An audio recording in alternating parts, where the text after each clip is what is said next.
সংগ্রামী সমাবেশ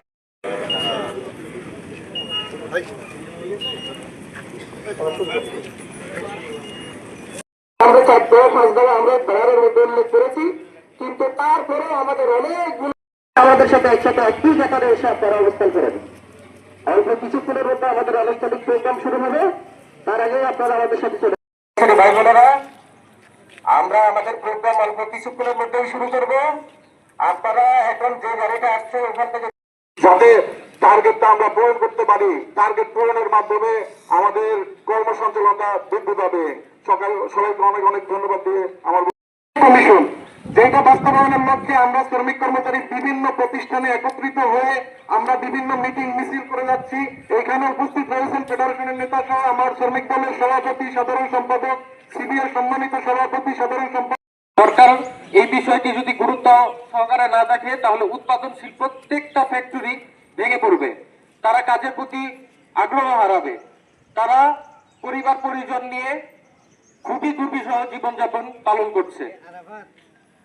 এছাড়া আমরা যারা পে কমিশনের আন্ডারে আছি, শুধুমাত্র পে কমিশনের আন্ডারে থাকার কারণে একই ফ্যাক্টরিতে আমরা মজুরি কমিশন, এই প্রমোশন, এই বাসাবাড়ি, এই সুযোগ সুবিধা একসময় বাংলাদেশের কোনো কর্পোরেশন ছিল না, বিসিএস এর থেকে বেশি দিয়েছে। আজকে আমরা কি দেখছি, বাংলাদেশের যত কর্পোরেশন আছে তার থেকে অবহেলিত সুযোগ সুবিধা পাচ্ছে বিসিএস কর্পোরেশনের শ্রমিক কর্মচারীরা। অন্যদিকে কর্মকর্তাদের পদোন্নতি সহ তাদের আলিশান ব্যবস্থা এবং তাদের যে সুযোগ সুবিধা তার দিন দিন উন্নত হচ্ছে। আমরা তাদের জন্য কোনো প্রতিহিংসা করছি না, তার পাশাপাশি শ্রমিক কর্মচারীদের ন্যায্য দাবি, ন্যায্য সুযোগ সুবিধা এবং তার সুযোগ সুবিধার মধ্যে এইখানে যেহেতু কারখানাগুলা কেমিক্যাল ফ্যাক্টরি, এইসব কারখানাগুলো 24 ঘন্টা চলে, যার জন্য বিদেশি সেট আপের ভিত্তিতে এসব কারখানার সাথে কর্তৃপক্ষের কেউ এখানে উপস্থিত নাই। এই কর্তৃপক্ষের কাছে আমাদের কথাগুলো, আমাদের দাবিগুলো তুলে ধরার জন্য আমাদের আছে সাংবাদিক বন্ধু।